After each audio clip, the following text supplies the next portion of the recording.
Okay, good evening, welcome to tonight's shir, thank you for coming. The halacha shir is entitled, Do Listerine Strips Need a Bracha? Do you know what Listerine Strips are?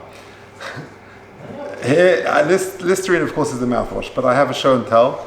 These are Listerine Strips. They're little pocket packs where you open them up and they have these tiny little, I can pull them out, I can't take them out. Okay, a tiny little strip. It's been around for a while, but you put them on your tongue and they dissolve very quickly and they fill your mouth with a fresh minty taste, and it's sort of mouthwash on the go.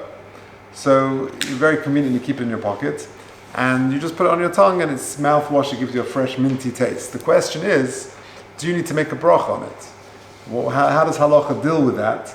And we'll, in sort of part of the discussion, we'll talk about chewing gum and these sort of things. These Listerine strips, they treated as sort of mouthwash. No one makes a bracha on mouthwash. On the other hand, maybe it's treated as some sort of minty, sweet candy or something, which would require a bracha. So how do we look at it? So if you take a look at the sheet, the first box, if you're listening online, please email me at j.golker@gmail.com. I'll send you the handout. So the starting point is a Mishnah in Brachas. The Mishnah says in Brachas, Keitzad mevarchin al ha-peiros. What bracha do you make on fruit?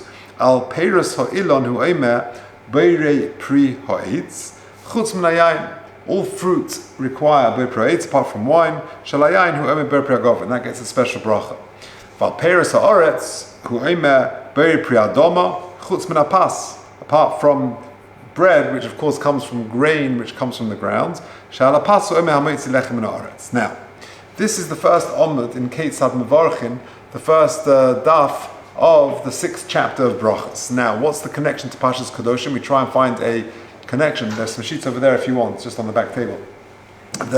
We try and find a connection, of course, to the parasha if possible. So the connection comes in the first omud there of the Gemara. The Gemara says, Mino hanimili, i.e., how do you know that you make a bracha on eating food? Says the Gemara, the Ton Rabbanan, and this is a havamin of the Gemara. The Gemara does not conclude as follows, but the Gemara quotes a pasuk from this week's Sedra, from Pashas Kedoshim, because the Gemara says Kodesh Hilulim Lashem. Kodesh, the Neter Avoy, the 4th year produce, is holy. Hilulim Lashem, for praises before Hashem. Melamed Shetu'unin Bracha Lifneihem V'Lacharehem. Suggests the Gemara that teaches us that you need to make a bracha before you eat something and after you eat something. From here, Rabbi Akiva learned, a person should not taste anything before he makes a bracha, etc. And then the Gemara rejects this. The Gemara says that's not true. So it's needed for something else. And therefore the Gemara concludes that it's just a svara that you cannot benefit from this world without making a bracha first. Okay, but either way, it's a havamina. It's a suggested answer based on this week's parasha. So that's a good enough segue to discuss this topic. Now, brachas on flavors, not on food themselves. So the Shulchan Aruch says in Hilchas Brachas in Siman Reish Beis Sif Tesvav in box number 2, ala sukkah mavarech shahakol. If you were to eat sugar, you make a shahakol. V'chein hamoitzeitz kinim mesukais shahakol. And so too, if you were to suck sort of a sugar cane, the sticks, the branches, which has a sweet inside, then you would make shahakol. Says the Mishnah Berurah, Gam kein mitam hanal doha hakona ba'atzma hu eitz ba'alma. Even though the wood is of course just wood, is just it's not a fruit, and you can't eat it, but it has a certain sweetness, and therefore it makes no difference whether you actually suck the branch and you can sort of extract some of the flavor, or you somehow extract it and drink it in a normal way. It doesn't make a difference, says the Mishnah Berurah. Continues the Mishnah Berurah, licorice. If someone chews a root which is called licorice, we're very familiar with it. Again, you only make a bracha of shahakol. The gam hu ha'etz ba'alma, even though it is wood, it has a sweetish taste, and therefore you make a bracha on it. Now, so that's the background. So you see that there is a concept of making brachas on flavors, even if you're sucking a sugar cane, which is really eitz ba'alma, it's just a piece of wood, there is a concept of making a bracha on it. Now, let's start with chewing gum. The Yabia Omer, Bavad Yosef, has a tshuva in Chelek Zayin Erchaim Simen Lamed Gimel, which is addressed to none other than his son, the current chief rabbi of Israel, Rabbi Yitzchak Yosef, who's a tremendous Talmid Chacham as well, who's a prolific author. And he asked his father, Bavadia, the great Bavadia Yosef, what bracha, if any, do you make on chewing gum? So take a look. It's a very interesting response. Again, I've just taken the key points from it. But if you look at paragraph 3, L'chvoid b'ni hayikar rav ha'pa'alim l'terav l'tu'uda eitzek lichemda, his wonderful adjective appellations to his son, my precious son, very industrious, an eitzek lichemda, storehouse of all treasured things, i.e. he knows a lot of Torah. Dover tzedek u'magid meisharim, he speaks righteousness and speaks upright. Harav Hagon Rabbi Yitzchak Yosef Shlita Rosh Kollel Chazon Avadia. So I don't have the date of this tshuva. It's obviously going back some time when he was Rosh Kollel of Chazon Avadia. Maybe he still is, in addition to being the chief rabbi of Israel, which has been now for 10 years. But either way, he was. This is a tshuva addressed to his son. Achrei Teres Achaim Vasholem Bedov Hasheila B'inyan Gumi Li'iso. Yeah, you've asked me a question regarding chewing gum. In brackets, mastic. Right, that's what it's known in Ivrit. You go to Israel, you ask for some mastic, that's chewing gum. Sheyesh beitam mesikus betchilas lisoso. It's very sweet. He's sort of describing what chewing gum is, right, for the unacquainted reader. Chewing gum is something which you chew, and it has a sweet flavor in the beginning. Ha'im tzarech levarech alav shahakol. Do you need to make a bracha of shahakol? Oishema eino to'an bracha klal, or perhaps it doesn't require a bracha at all. Hine hadov bar be'enai shetzarech levarech al ha'ano mitzatam ha'masika shabai. Seems clear to me, says Rabbi Yosef, that you need to make a bracha on chewing gum because of the sweet flavor that it has. Even though you're only chewing it, that's interesting. You're doing it so it can strengthen your jaws and your teeth. I wonder if most kids know about that, if that's the reason why they chew gum. It sort of strengthens the gums, and the flavor, the sweet flavor, is secondary to that. I would imagine that most people who chew gum, it would be the other way around. They do it for the flavor, and if there's any dental benefits, then that's very secondary. Either way, since, however, says Ravadia, he gets benefit from the flavor, the sweet flavor. Okay, now, then he says in the next paragraph, I came across a tshuva of another great Sephardi posek, B'shal tshuva's Yaskil Avdi. He was asked the same question. And he answered, and there are poskim who say that you do not require a bracha, you don't need a bracha on chewing gum. And it says, Ravadia, I saw the tshuva of the great Sephardi posek Ravadia Hodaya and Yaskil Avdi, v'heishiv shenireloi, he thought shemikiven she'ein ha'ano magia legarein, since the benefit doesn't actually go to your throat, ein levorech olav kiven shurak tam mesikus ba'alma. He said that you don't need to make a bracha because at the end of the day you're not eating the food. It's just a benefit which doesn't even it's just sort of mesikus ba'alma, doesn't get to the throat even. Ve'ena nichnas legar, and you don't ingest it in any way. V'chein mashmin mashakos b'shulchan aruch ba'eichu v'sheis l'refuah shim tamim toiva acheich nene v'hem tzarech levarich alma d'boine shagia hene le'ha'ano lecheich. He says, I'll prove it to you. Because even when it comes to medical eating, you're eating foods for refuah or drinking for refuah, you only benefit if you sort of get the benefit of that item. It's sweet to the palate and to the throat. But here the chewing gum doesn't go as far down, you're not ingesting it. Alma, therefore, he concludes, he's got to get some sort of benefit to the throat and it needs to be ingested somewhat. As opposed to chewing gum, which doesn't get that far, it just stays in the front of the mouth. It doesn't go that far down. It just fills your mouth with that flavor. That's really what the Yaskil Avdi says. Now, back to Rabbi Yosef. Now, that's an interesting abbreviation. That stands for V'mechilas kavod Torasei. And with respect to his Torah knowledge, I disagree. He's not correct. You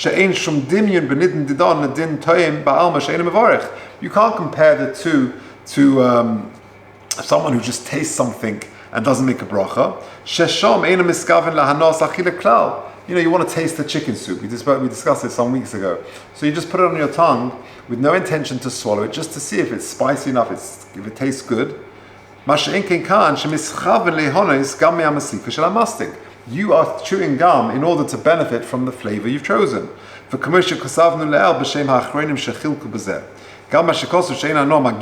that which he says, the benefit doesn't go to the cheich, sort of down to the palate and to the throat. Ain't a moving. I don't understand that. Certainly at the beginning, at least when you chew and the flavor is still strong, you get that benefit. And that saliva and that juice actually does go to your stomach. Even though there's no mamoshus, there's no substance that you're ingesting.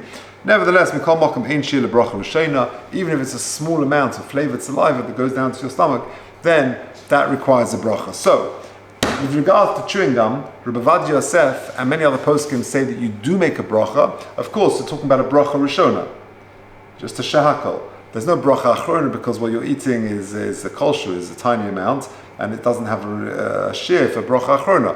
But I would say that although it's a machlokus about it, clearly the Yaskalav disagrees. But I think the mainstream view is that you do make a shehakol on chewing gum.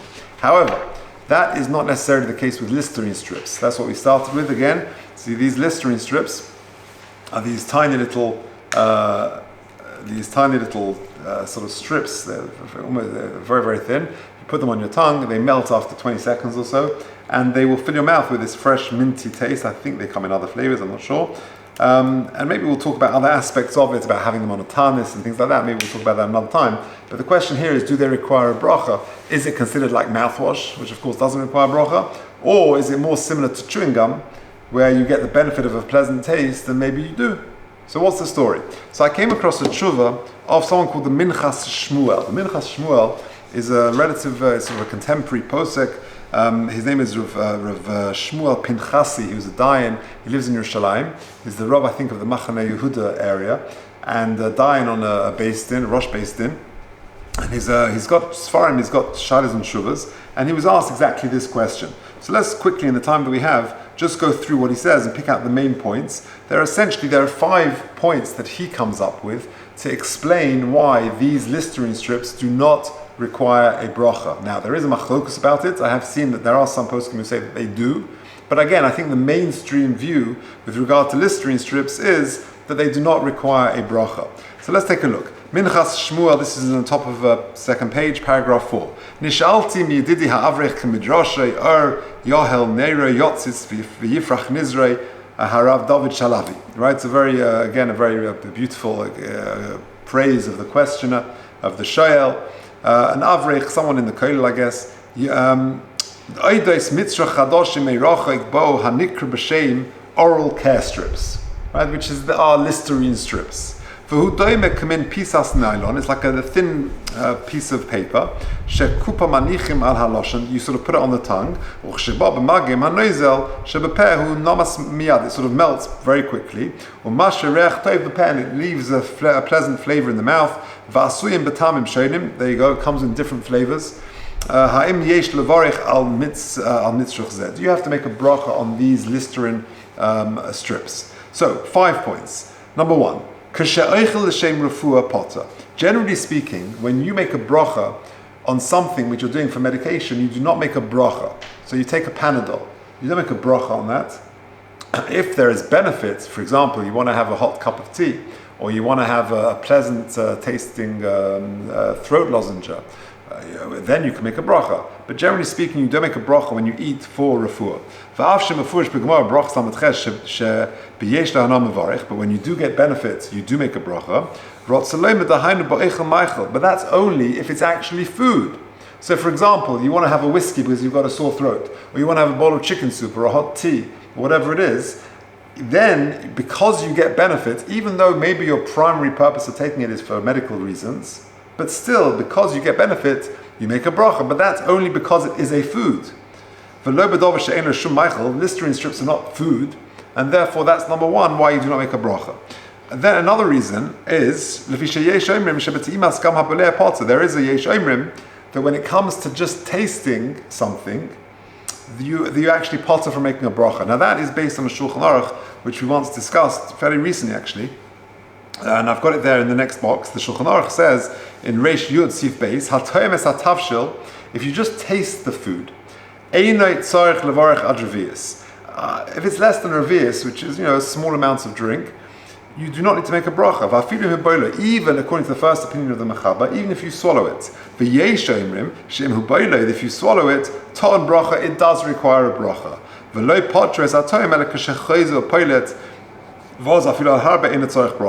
And others say that if you swallow something, it does need a bracha. And says the Ramah, the Safik bracha is lahakel. And therefore, the Mechaba gives two opinions, that you don't need a bracha, even if you swallow it. The yesh omrim that if you swallow it, you do need a bracha. And the Ramah concludes, Safik bracha is lahakel. And therefore, that is the second reason, since you're not swallowing it anything, the consensus will be potter. Number two. Number three, Gimel. This is on the final box. In third of all, he says, there's no substance to this thing. You're not swallowing anything of substance. And I tried it.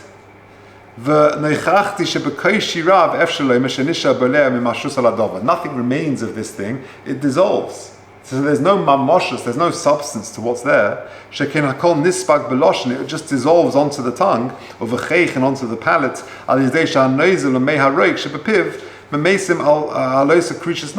It's just that when it dissolves, it creates this bit of saliva, and that's all. But the actual item itself, this nylon strip, this Listerine strip, there's no moisture to it. You're swallowing your own spit. And that's how you get the flavor. So there's no mamoshus to it. I should add, just by the way, for honesty's sake, that the Minchas Shmuel is of the opinion that you don't make a bracha on chewing gum. Right? You can see that that's the way he's thinking. But even though I said a Ravadja and most posts can say that you do make a bracha on chewing gum, either way, I think there's a distinction between Listerine strips and chewing gum. Paragraph 4, V'oid, Pshita de'li'isa b'chai gavna l'fi ha'soyim she'en lo hanos gorim, that certainly for those who say that there's no benefit of the throat, v'lo havim amanas le'echol, l'kulam lo chashiv ka'echel, ha'il v'ein ze hanas groinoi. This is not really the benefit of the throat. You're not eating here. It's not like hot drink or soup or something like that. So there's no real benefit to the throat. And lastly, uvenois of lomar, yesh lomar, hoil v'chol matras zeh ein laharchik reach ra. The real objective of you taking a Listerine strip is to dispel a bad flavor. When you're meeting people the whole time, you want to have a fresh breath. I just of a Pesach just now. I don't know if you saw it in one of the magazines, Mishpacha, I think. They had an interview, a whole piece on Rav Dov Cook, who's a Makubal in Tiberia. He's the son of Rabbi Zilberstein, who is, in turn is the son of Rabbi Yashiv. So Rav Cook married Rabbi Yashiv's granddaughter. And he's a Makubal, a very holy man who lives in Tiberia. And one of the interesting things in the article is that in the washroom of his Beis HaMedrash, or whatever it is, there are lots of bottles of mouthwash. And he is of the opinion that it's a very important thing before you daven to make sure your breath is fresh. It's just it's a preparation for tefillah. Interesting. So anyway, this just reminds me of it. So a person takes these strips just because if you're socially engaging with other people, you want to have fresh breath. You can be pleasant to talk to other people. If you're just removing a bad odor, then you don't make a bracha on that. How do I know?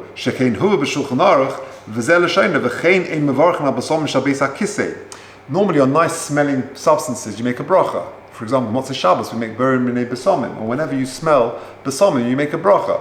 But if you have besomim in the bathroom, which are there just to remove a bad odor, a bad smell, va'al shemen ha'osu lahav izuhamo or whatever, kol sa mishnah bura, va'afilu shem lafarsim and the chashiva kimin shelebo lahav es hazuhama in a mavarich. You don't make a bracha on that, on a smell which is there just to take away a bad smell. And therefore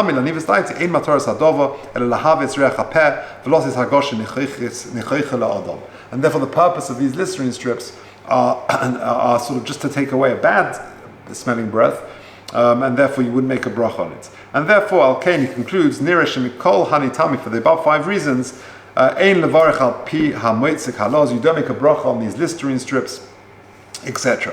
So, lemaskana, what is the story? I would suggest, again, there's a machlokus about chewing gum and about Listerine strips, but I think it's true to say that the consensus is when it comes to chewing gum, you do make a bracha rishon, you make a shahakal, no bracha achrona, of course. But when it comes to Listerine strips, although there are very choshev poskim who say you do, the consensus seems to be that you do not make a bracha on these Listerine strips.